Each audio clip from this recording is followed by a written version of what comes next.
Democratic National Convention, and so much more. This is the summary.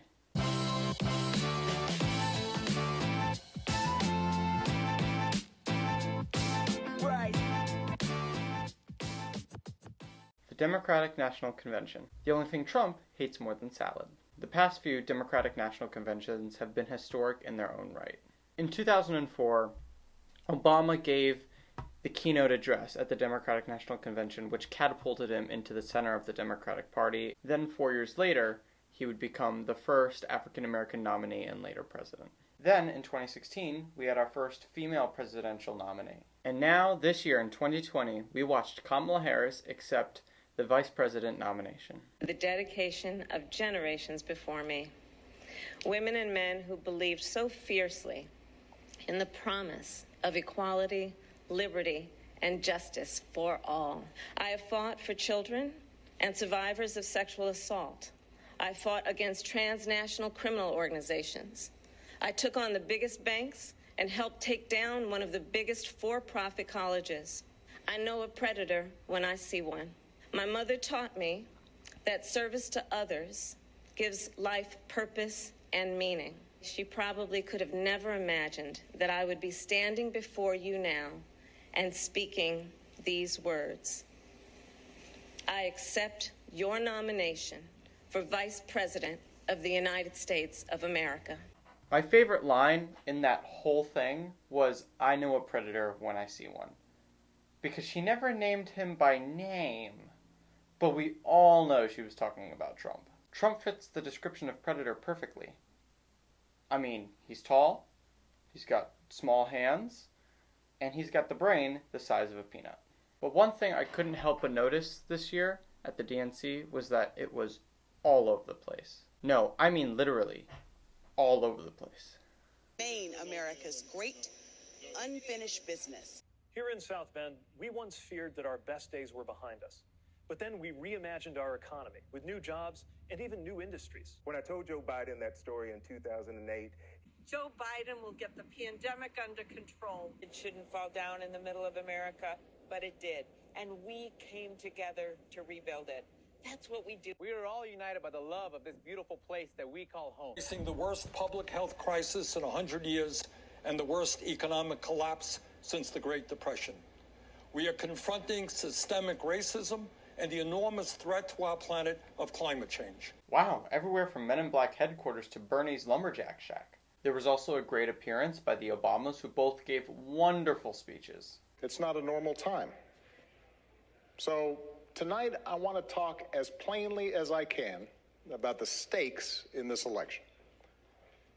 Because what we do these next 76 days will echo through generations to come. For close to 4 years now, he has shown no interest in putting in the work. No interest in finding common ground. No interest in using the awesome power of his office to help anyone but himself and his friends. Everyone's feeling it in different ways. The job is hard. It requires clear-headed judgment, a mastery of complex and competing issues, a devotion to facts and history, a moral compass, and an ability to listen. Ever we look to this White House for some leadership or consolation or any semblance of steadiness, what we get instead is chaos. Joe knows what it's like to struggle, which is why he gives his personal phone number to kids overcoming a stutter of their own. And he is going to channel that same grit and passion to pick us all up. Then there was the star of the show, Joe Biden. Everyone from Bernie Sanders to John Kasich showed their support for Joe Biden. Everyone was looking forward to seeing Joe Biden accept the nomination. But it turned out to be one of the weirdest moments of the whole convention.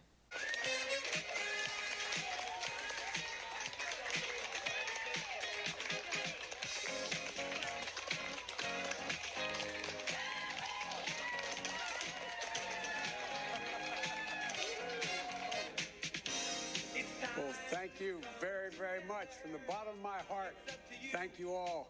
It means the world to me and my family, and I'll see you on Thursday.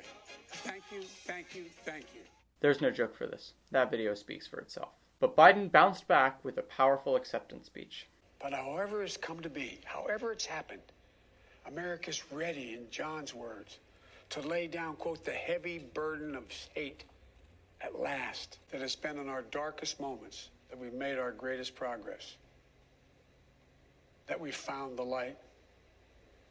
In this dark moment, I believe we're poised to make great progress again, that we can find the light once more. You know, many people have heard me say this, but I've always believed you can define America in one word: possibilities. The defining feature of America: everything is possible. That in America, everyone, and I mean everyone, should be given an opportunity to go as far as their dreams and God-given ability will take them. In times as challenging as these, I believe there's only one way forward: as a united America.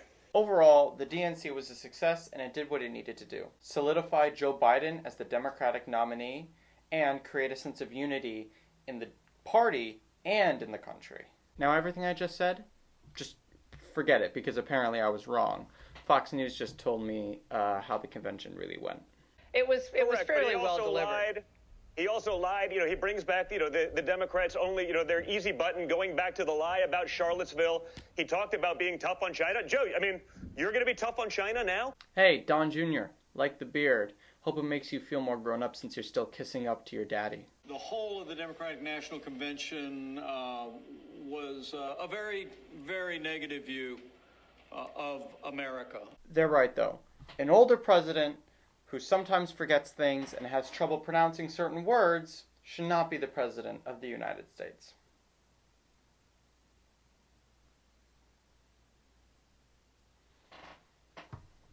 Now, while all this is happening, Trump's former chief strategist, Steve Bannon, has been arrested.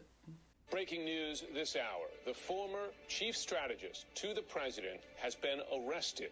Federal prosecutors in the Southern District of New York have indicted Steve Bannon for what they say is his role in defrauding hundreds of thousands of Americans in connection with an online crowdfunding campaign known as the We Build the Wall. The allegation essentially is that Steve Bannon marketed this scheme, this Build the Wall scheme, collected donations from hundreds of thousands of donors under the false pretense that this money is going to go to build a southern border wall. Instead, what Steve Bannon and the other defendants allegedly did was pocket that money, use it to pay for lavish lifestyles. Bannon apparently was arrested while on a 150-foot yacht off the coast of Westbrook, Connecticut. He was arrested by investigators with the U.S. Attorney's Office for the Southern District of New York and also with investigators with the U.S. Postal Inspection Service. That's the arm of the Postal Service that conducts financial investigations. That's right. Essentially, the troll that lives under the bridge started stealing money from people and saying it was for the border wall. And honestly, I feel kind of bad for Trump. I mean, this explains why there is no border wall after 3 years of him saying he'd finally give us one. Because, well, Steve Bannon kept saying, I'll get you the money, I'll get you the money. He was never giving poor Trump the money. So poor Donnie never got the money for his wall. On to other news. Florida is figuring out a way to suck the life out of mosquitoes. 750 million genetically engineered mosquitoes have been approved for release in the Florida Keys. The experiment is designed to test if a genetically modified mosquito is a viable alternative to spraying insecticides to control the species of mosquito that carries several deadly diseases like Zika, dengue, chikungunya, and yellow fever. The mosquito has been altered to produce female offspring that die well before hatching and spread diseases. Wow. Genetically altered mosquitoes are being released, bred, and then in doing so are killing off the entire species. Although we have to be careful, because now that they're genetically altered, what happens if you get bit by one? Are you going to turn into a mosquito? Or what if the bite makes you crazy? Because if you're in Florida, you're never going to tell who got bit or who didn't get bit, because everyone's crazy down there. Alright guys, that just about wraps up today's show. I hope you all enjoyed this week's episode of The Summary. If there's anything you guys would like me to talk about, put it in the comments section down below. Be sure guys to hit that like button and subscribe if you haven't already to stay updated with the channel. Have a great day whenever you're watching this, and I will see you guys in the next one.